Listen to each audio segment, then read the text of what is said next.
WM, EM, Weltcup, Europacup, Deutsche Meisterschaft, Bayerische Meisterschaft, kleinere lokale Rennen. So eine Paracycling-Saison kann schnell mal ganz schön unübersichtlich werden. Einige von euch haben sich ja dann auch gewundert, wenn ich zum Beispiel schon bei einem Weltcup war und dann noch zur WM gereist bin, weil das natürlich sehr ähnlich klingt. Und um da in dieses Durcheinander einfach mal ein bisschen Licht zu bringen und gleichzeitig euch natürlich auch einen Ausblick auf meine Saison 2023 zu geben, quatsche ich heute mal eine Runde mit demjenigen, der mich sowohl zum Pararadsport gebracht hat und mittlerweile auch mein Trainer ist, Dr. Peter Renner.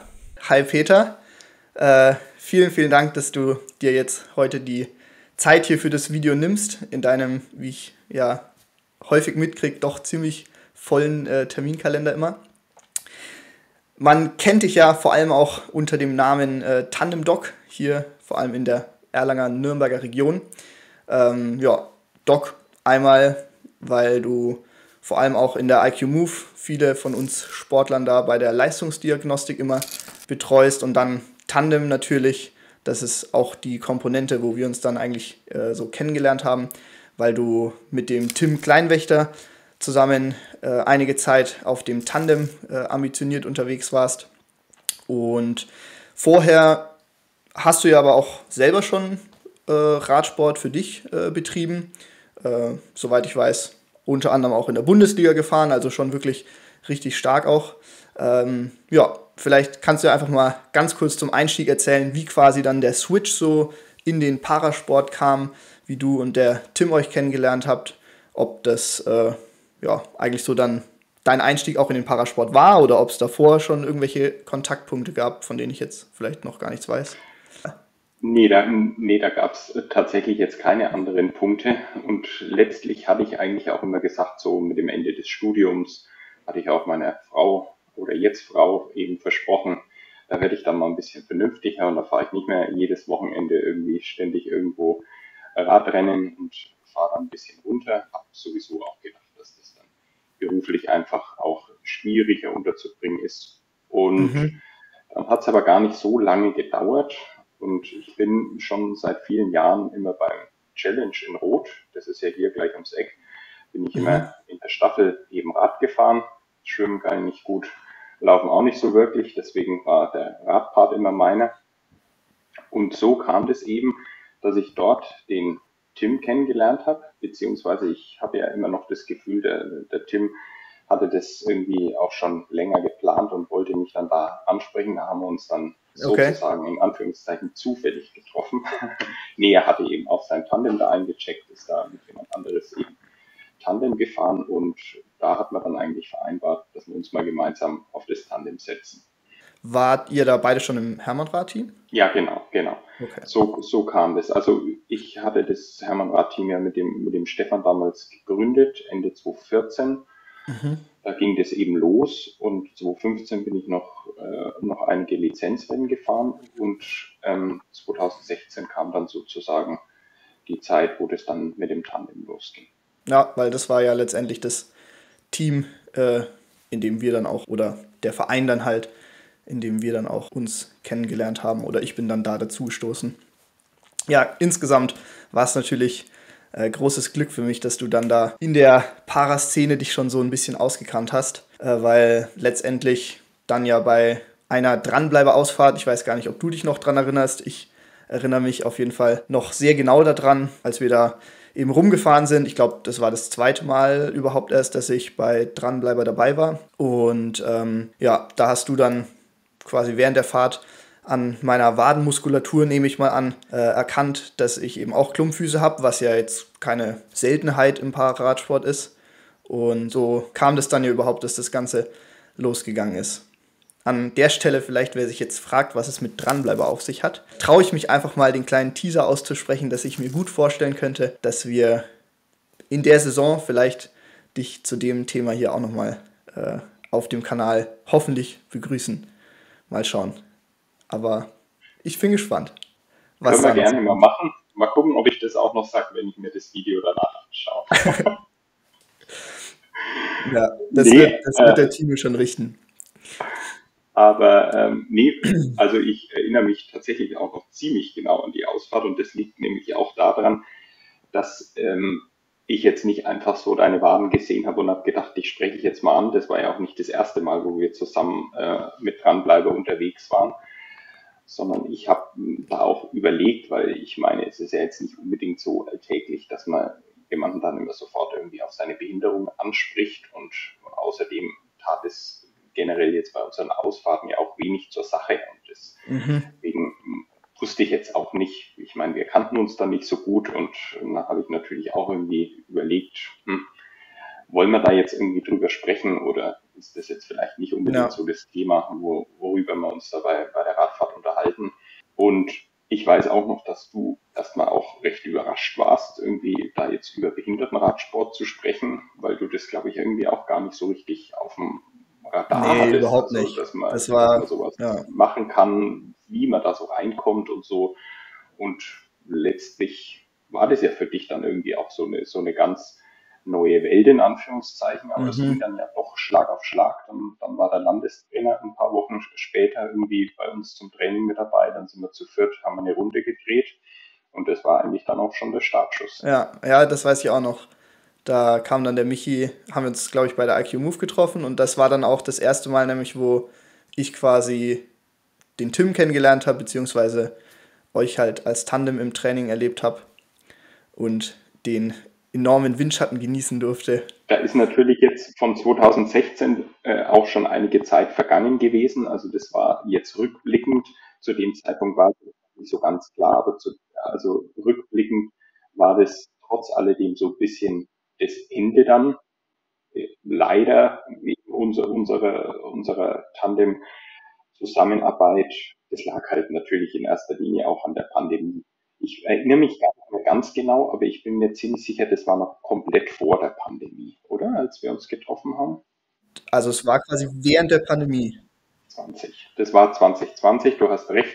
Da sind wir schon so ein bisschen beim Thema. Wir wollten ja auch so ein bisschen über die Besonderheiten und Rennkalender, Jahresplan oder so sprechen, weil es läuft eigentlich jedes Jahr relativ ähnlich im Pararadsport, was so irgendwie die Saisonplanung oder Saisonaufteilung betrifft. So jetzt auch für nächstes Jahr. Letztendlich war es ja, sage ich mal, das, was ich mitbekommen habe, war natürlich noch so ein bisschen schon von Corona geprägt, insofern nicht so die ganz typische Saison, aber letztendlich gerade in den Jahren auch vor Corona hast du ja sicherlich schon, hast du ja gerade gesagt, halt einige Saisons auch mitbekommen. Ich glaube, da einfach mal so einen groben Abriss, wie das läuft, wäre auf jeden Fall hilfreich. Ja gut, also wie bei allen Radfahrern, eigentlich fängt die Saison ja immer mit dem 1. November an. Eigentlich, wenn das Wetter so richtig schlecht wird, da fängt man an, die Kilometer dann wieder so richtig zu zählen. Manchmal sind es jetzt nicht ganz so viele in dem November, je nachdem, mit Zwift und Smart Trainern hat man nicht mehr ganz so viele Ausreden, wenngleich natürlich jeder immer für sich selber entscheiden muss, ob die genauso viel zählen wie die Kilometer draußen. Auf jeden Fall ist da sozusagen, geht's eben los. Ich meine, klar, Grundlagentraining, das kennt man von allen Ausdauersportarten. Da heißt es ja immer, die Grundlage wird im Winter gelegt sozusagen. Und dann ist es jetzt, finde ich jetzt natürlich auch ganz erfreulich, dass gerade unser Landesverband der BVS Bayern da immer sehr dahinterher ist, dass dann auch entsprechende Trainingscamps angeboten werden, über das hinaus, was die Nationalmannschaft eben auch organisiert. Mhm, auf jeden Fall, ja. Aber das ist natürlich jetzt immer nochmal der nächste Schritt. Du bist ja jetzt mittlerweile Mitglied auch in der Nationalmannschaft. Aber grundsätzlich jetzt, wenn man da einsteigen möchte, da sind tatsächlich die Hürden für all jene, die eben eine Behinderung haben, die klassifizierbar ist. Ich glaube, zum Thema Klassifizierung kommst du mal zu einem anderen Zeitpunkt. Da müssten wir jetzt ein bisschen zu weit ausholen. Ich glaube auch, das würde den Rahmen jetzt hier der ersten Videopodcast-Folge ein bisschen sprengen. Nee, aber grundsätzlich, das wollte ich sagen, ist da die Einstiegshürde eigentlich relativ klein. Also die Kontakt zu den Landestrainern, zu den Verantwortlichen ist da eigentlich relativ schnell hergestellt und Mhm. natürlich suchen alle Landesverbände, insbesondere natürlich auch die Bayern und mit Michael Teuber haben wir da einen ganz engagierten Landestrainer, der natürlich um jeden Nachwuchs dankbar ist und sich freut, wenn das Team größer wird, jünger wird, neue motivierte Sportler dazukommen und sich da mal ausprobieren. Und entsprechend bietet er Lehrgänge an, manchmal unter dem Jahr, dass man da mal ein bisschen reinschnuppern kann, oder halt eben die Trainingscamps. Da haben sie eigentlich auch immer jedes Jahr die gleichen, wie ich finde, guten Spots. Früh im Jahr die Kanaren, Gran Canaria, der Süden Gran Canarias, Maspalomas ist da immer das Ziel und dann Palma de Mallorca. Na, dann geht's mit den Trainingslagern los und letztlich schielt man dann natürlich immer schon so langsam auf den April. Es geht ein bisschen später los als jetzt der Lizenzradsport für all jene ohne Behinderung, sage ich jetzt mal, wobei wir natürlich auch fest geplant haben, dass du einige Lizenzrennen so auch mitfahren wirst, um eben an deiner Form zu arbeiten und ein bisschen die Rennhärte reinzubekommen. Und dann geht's mit den ersten Europacups, meistens im April. Italien macht da relativ viel, die haben immer so eine kleine Europacup-Serie. Und dann wird der Wettkampfkalender immer ziemlich dicht. Das ist für manche Leute gut, die so früh dann auch eine Topform haben. Das finde ich aber auch immer ein bisschen schwierig. Da sind wir schon so ein bisschen bei den Besonderheiten. Meistens ballt sich das Ganze dann ziemlich. Die Weltcups kommen relativ eng hintereinander. Manchmal ist nur eine Woche Unterschied. Hat natürlich immer den Grund, dass insbesondere sich viel einfach in Europa abspielt und natürlich all jene, die aus Übersee oder von Down Under kommen, die müssen halt dann einfach nur einmal diesen Transkontinentalflug hinter sich bringen und können dann hier bleiben und dann natürlich 2 Weltcups mitbringen. Und ja, ich meine, so ein Weltcup muss man sich halt immer so vorstellen, das sind eigentlich immer 2 Wettkampftage.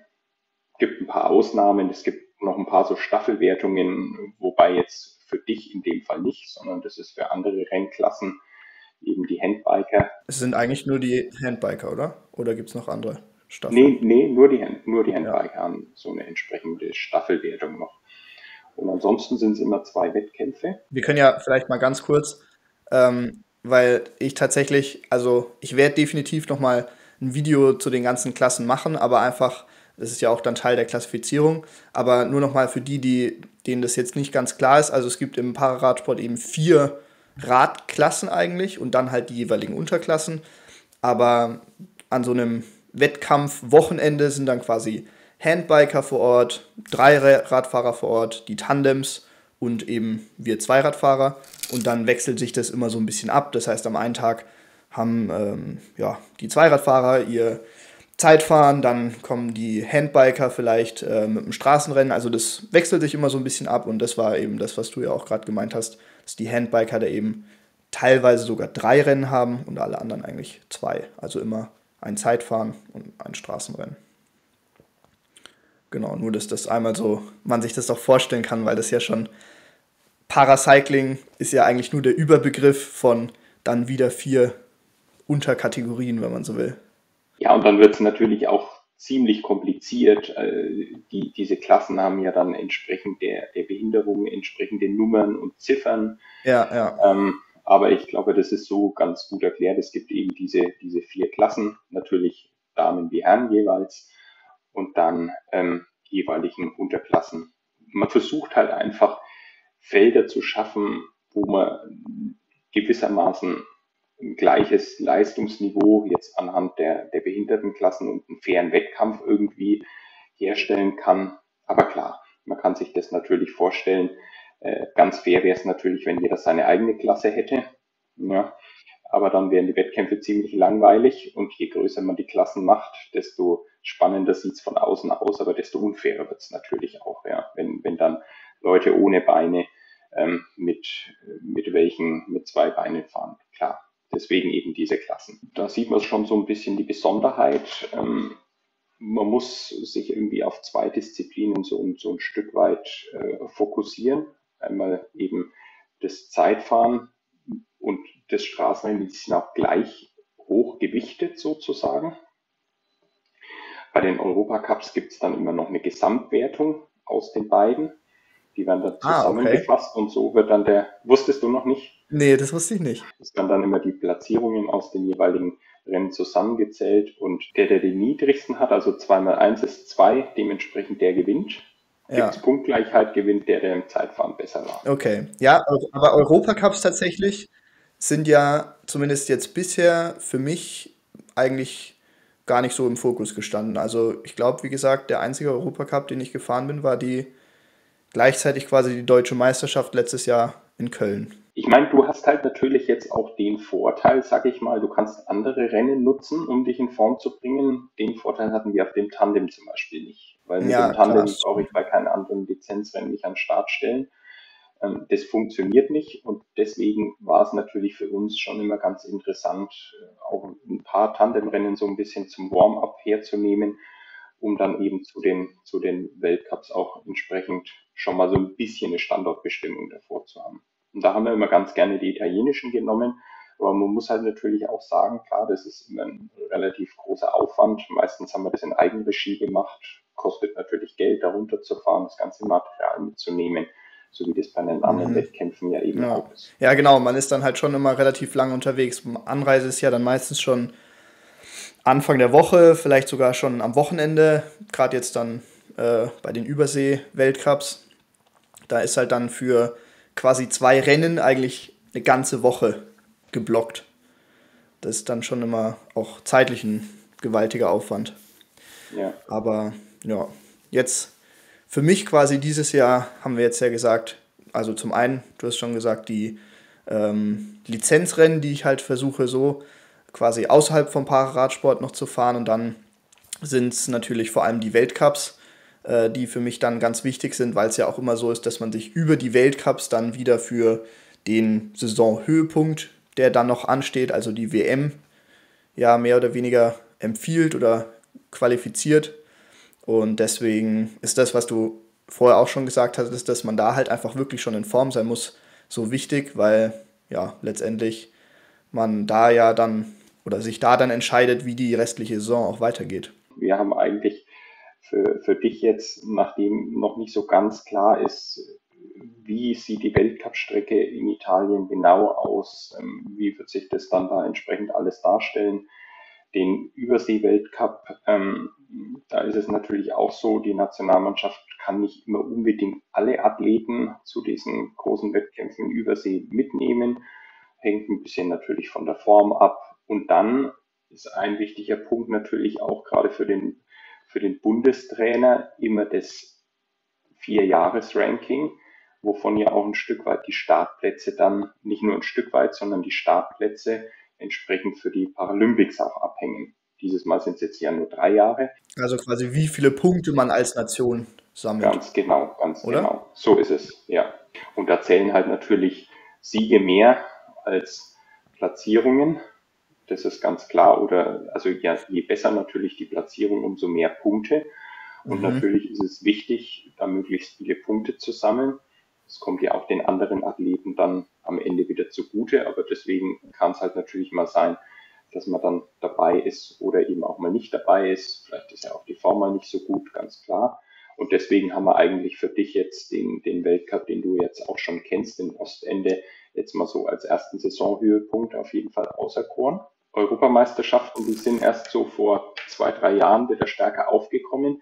Das gab es eigentlich zu unserer Zeit auch nicht. Da gab es diese Kontinentalmeisterschaften nicht. Und ich freue mich ja jetzt vor allen Dingen perspektivisch auch drauf. Also eher jetzt als einer, der das mitverfolgt, wenn es dann vielleicht mal die großen Radsport-Games sozusagen gibt und es vielleicht dann eben auch mit dem Profi-Radsport gemeinsam an eine Stelle ausgerichtet wird. Das ist ja perspektivisch letztlich geplant, hatte der Weltverband so angedacht, dass da mehrere Radsportdisziplinen, nicht nur der Rennradsport, sondern auch Mountainbike, eventuell Cross-Country und so zusammen dann sozusagen diese Radsport-Weltmeisterschaften an einem Ort aus. Ja, ist jetzt ja dieses Jahr quasi das erste Mal, soweit ich weiß eigentlich, oder? Ja, Gab es das schon mal ja. irgendwann? Nee, Nee. gab es jetzt so in der Form noch nicht. Also dieses Jahr im August in Glasgow, richtig? Schottland, glaube ich. Ja, Ist eben dieses Mega-Event, Mega-Radsport-Event, wo dann quasi ja, sowohl, also für mich relevant, sowohl die Bahn-WM als auch die Straßen-WM ist, wobei man ja sagen muss, dass bei mir dieses Jahr ausschließlich die Bahn-WM eben relevant ist, aufgrund der privaten ja, Highlights, die ich so dieses Jahr noch habe. Und ja, insofern muss man ja dann eigentlich sagen, liegt bei mir für die zweite Saisonhälfte dann der Fokus auf der Bahn. Dann ist da quasi die große Frage dieses Jahr, ob ich es halt zur Bahn-WM schaffe oder nicht. Ziel ist es auf jeden Fall. Und ich bin auch zuversichtlich, dass ich da die Zeiten schon hinkriegen werde. Aber mit einer entsprechend längeren Vorbereitungszeit natürlich. Schade ist, dass in Nürnberg die Bahn nicht gebaut wurde. Das wäre natürlich jetzt das perfekte Trainingszentrum jetzt hier direkt vor deiner Haustür gewesen. Aber hätte, wäre, wenn, gibt's jetzt nicht. Und ich meine, das letzte Mal hat es ja auch ganz gut funktioniert, auch da mit Frankfurt oder wenn das jetzt auch alles andere als vor der Haustür ist für dich, aber dennoch eine tolle Bahn eigentlich. Und auch da gab es ja einige Lehrgänge, die dich sicherlich da weit vorangebracht haben. Und ich denke außerdem auch, dass so dein Zeitfahrtraining insbesondere dir auf jeden Fall für die Bahn auch einiges helfen wird. Und das habe ich im Radsport häufig gesehen, dass viele da so ein Stück weit zweigleisig fahren, als dass Leute, die im Zeitfahren top sind, das war im Tandem so, das war in anderen Klassen so, dass die zumindest auf die Ausdauerdisziplinen, also sprich in deinem Fall jetzt die 4000 Meter, da eigentlich auch sehr, sehr gut konkurrenzfähig waren. Also im Gegenteil gab es jetzt auch bei den Paralympics welche, die haben hier und dort Medaillen gewonnen. Also das kann schon funktionieren, wenngleich man eigentlich ja immer sagt, entweder Bahn oder Straße, also entweder eins oder das andere gut. Auf der anderen Seite machen es die Profis mittlerweile auch vor, die werden im Mountainbike Weltmeister, auf der Straße Weltmeister und im Cross Weltmeister. Also da gibt's ja auch die wildesten Kombinationen und Möglichkeiten, wenn der Motor stark genug ist. Jo, genau. Und das ist quasi dann die WM und dann steht ja eigentlich so als großes Rennen nur noch die EM quasi an, das Wochenende dann da drauf in Rotterdam. Und dann ist eigentlich so die, ja, sag ich mal, Paracycling-Saison im Ganzen auch schon wieder vorbei. Also können wir vielleicht nochmal kurz so zusammenfassen. Ich habe jetzt das Frühjahrstrainingslager oder Wintertrainingslager. Wie gesagt, nächstes Wochenende geht es nach Gran Canaria. Dann im April geht es los mit den Weltcups. Dann eben so eine kurze Rennpause, wo man dann auf jeden Fall natürlich nochmal gezielt ein Trainingslager auf der Bahn auch einbauen wird, weil dann das Highlight, die WM auf der Bahn in Glasgow eben ansteht. Dann noch die EM und ja, dann ist so eine Saison auch wieder rum, wobei bei mir natürlich dann schon auch wieder ansteht, dass ich da dann noch das ein oder andere Rennen mitfahre, einfach um die Form dann noch so ein bisschen zu nutzen, denke ich mal, und einfach weiter Rennerfahrung zu sammeln, weil ich ja einfach noch nicht so lange dabei bin und dementsprechend von jedem Rennen, das ich fahre, eigentlich auch profitiere. Genau. Ist auf jeden Fall dieses Jahr auch wieder eine sehr, sehr wichtige Saison für alle Athleten, weil es dann natürlich auch um die Qualifikation dann für die Paralympics in Paris gehen wird. Das hat man schon auch immer gemerkt. Also ich habe ja sozusagen einmal den 4-Jahres-Turnus, der dann eigentlich 5 Jahre wurde, nur wie gesagt durch das ganze Verschieben. Und so haben sich da bei mir dann eben auch ein bisschen die Prioritäten verschoben. Das war dann auch der Grund, warum ich dann mit dem Tandemfahren aufgehört habe. Aber nichtsdestotrotz hat man das ganz deutlich gemerkt. 2019 war ja von Corona kannte man ja natürlich noch nicht. Und dementsprechend war das Gleiche wie jetzt 2023. Und da hat man schon gemerkt, dass bei den Weltcups deutlich mehr am Start standen. Und also gerade jetzt auch aus Nationen wie Südamerika oder so, die da vielleicht auch nicht immer so die finanziellen Möglichkeiten haben, aber durchaus auch schnelle Beine haben. Und das hat man dann natürlich schon ganz deutlich gemerkt. Hat aber auch ziemlich viel Spaß gemacht, muss ich sagen. Größere Felder dann plötzlich und alle haben in Richtung der Paralympics geguckt.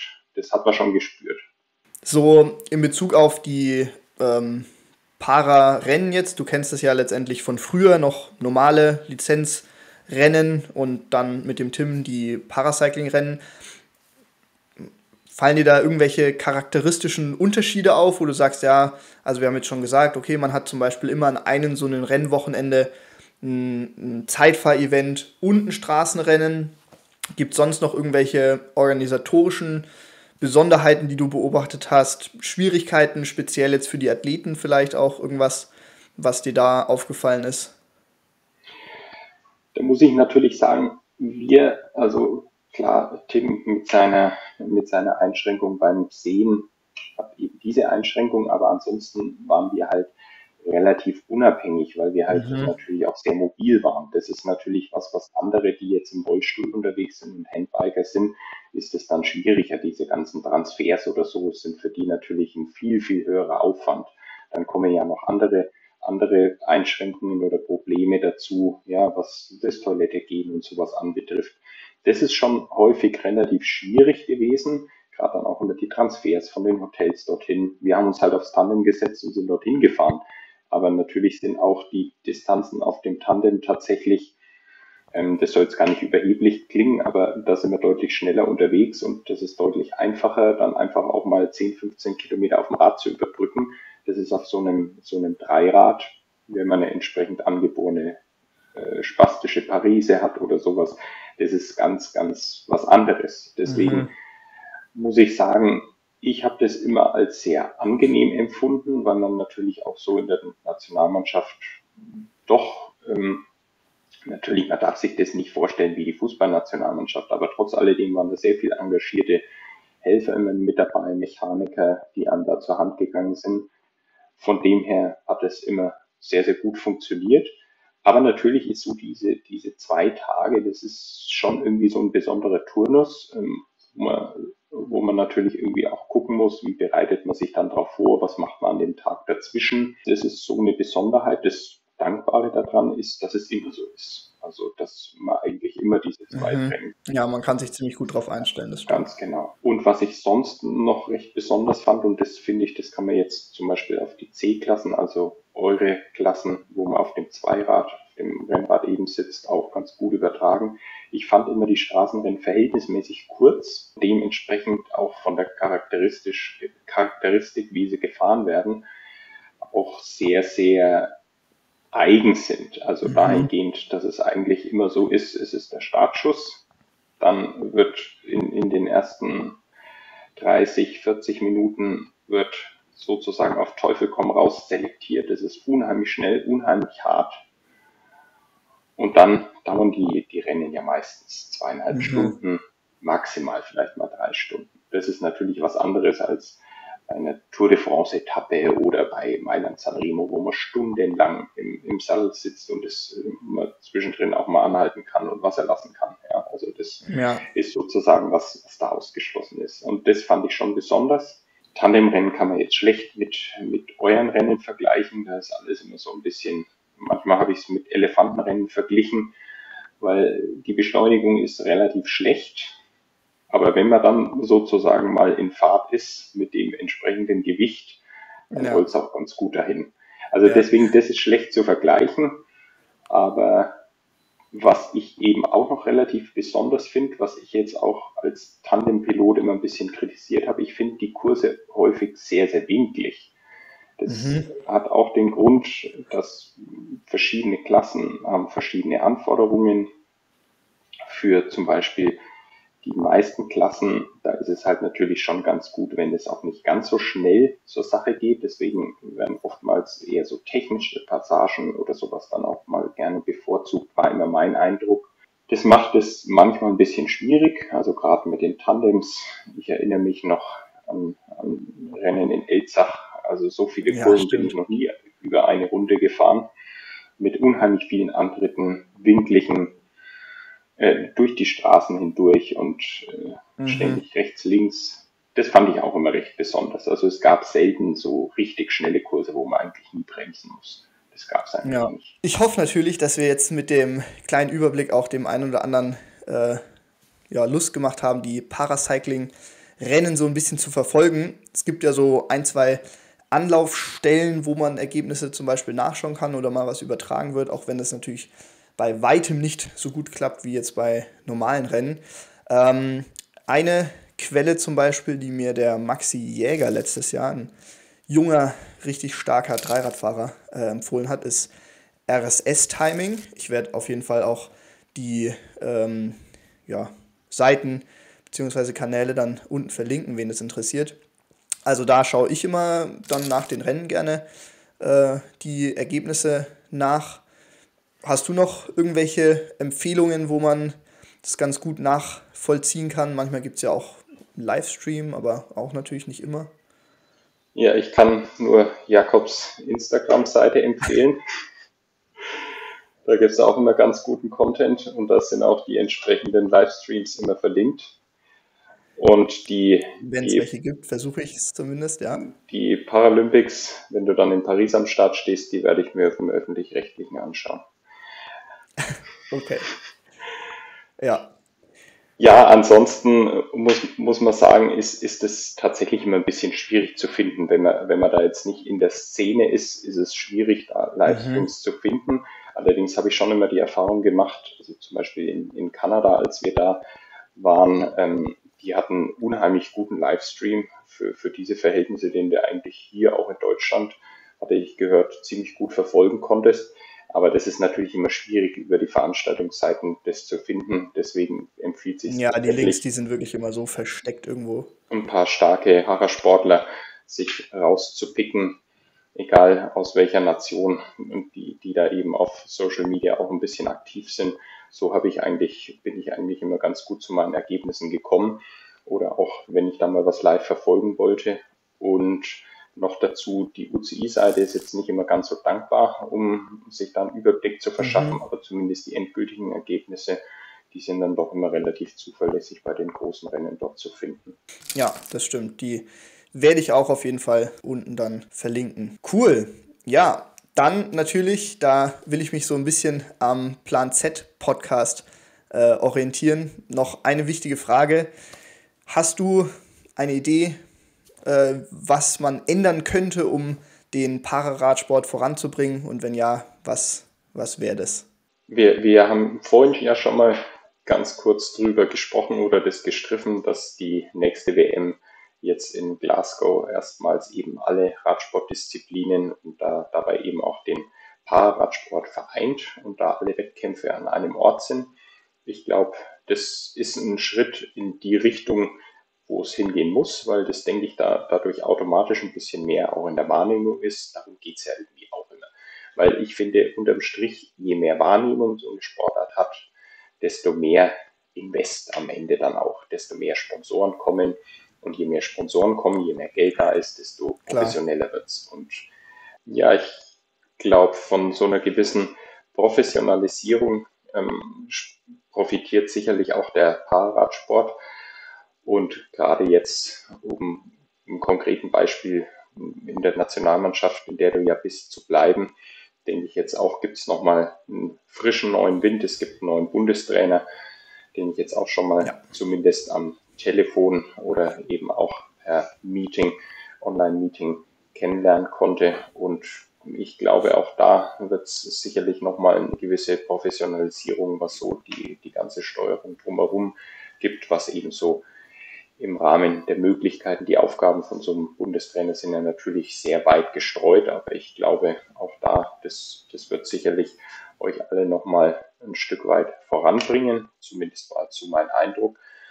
Und ich glaube, da muss es so ein bisschen hingehen. Und ich denke, gerade auch so wie du es jetzt vorhast, dich so ein bisschen auch mit den Lizenzrennen in Form zu bringen, was du jetzt sozusagen im Kleinen machst. Und das ist das, was irgendwie so eine ganze Sportart natürlich dann auch attraktiv, ein hohes Niveau Mhm. führt immer dazu, dass man spannende Ja, ja. Wettkämpfe sieht. Und ich glaube, das ist so insgesamt die Richtung, die den Sport weiter voranbringt.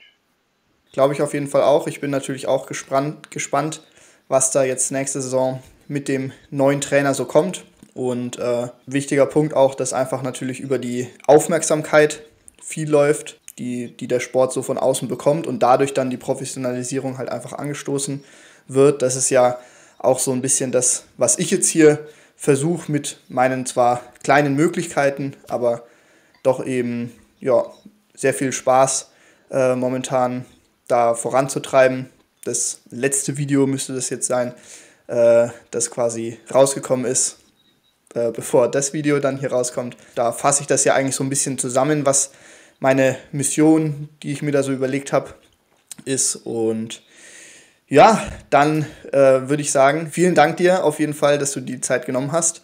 Ich bin schon sehr gespannt, wie das Feedback so sein wird, ob wir es einigermaßen geschafft haben, das Ganze interessant zu verpacken. Aber ich baue auf den Spannungsbogen, den ich jetzt nicht bewusst gezogen habe, aber der hoffentlich zu merken ist, sodass alle jetzt auch noch hier unser Schlussfazit dann hören. Deswegen hatte ich am Anfang auch so ein bisschen auf dieses Briefing gedrängt, weil ich mir dachte, Mensch, wie kriegen wir diese Punkte da irgendwie in 15 Minuten unter? Und wie halte ich mich da möglichst kurz? Aber ich fand es jetzt ganz kurzweilig, ich zumindest. Also ob das die anderen, die dazu gucken, auch so sehen. Wir werden es sehen. Wird sich zeigen, genau. Aber mir hat es auf jeden Fall viel Spaß gemacht. Ich freue mich schon auf viele weitere Episoden hier hoffentlich. Und dann würde ich sagen, schönen Abend dir noch und wir sehen uns und hören uns auf Training Peaks. Ja, das war also hier mein erster Videopodcast, erster Pushing Paracycling Podcast, wenn man so will. Ich hoffe auf jeden Fall, es hat euch gefallen. Mir hat super viel Spaß gemacht und ich freue mich schon unglaublich sehr, hier hoffentlich noch viele weitere interessante Para-Athleten und alle, die damit sonst noch zu tun haben, zu interviewen und euch möglichst viel spannende Stories hier zu präsentieren. Genauso freue ich mich natürlich brutal auf die kommende Saison und würde sagen, dann belassen wir es auch dabei. Wie immer, liked gern das Video, wenn es euch gefallen hat. Schreibt mir, wenn euch irgendwas speziell interessiert, wenn ihr vielleicht auch jemanden habt, wo ihr sagt, oh, das wäre mal richtig cool, wenn der seine Story erzählt, wie er zum Paracycling gekommen ist, wie er in den Parasport gekommen ist. Und ja, bis dahin, haut wie immer rein und wir sehen uns.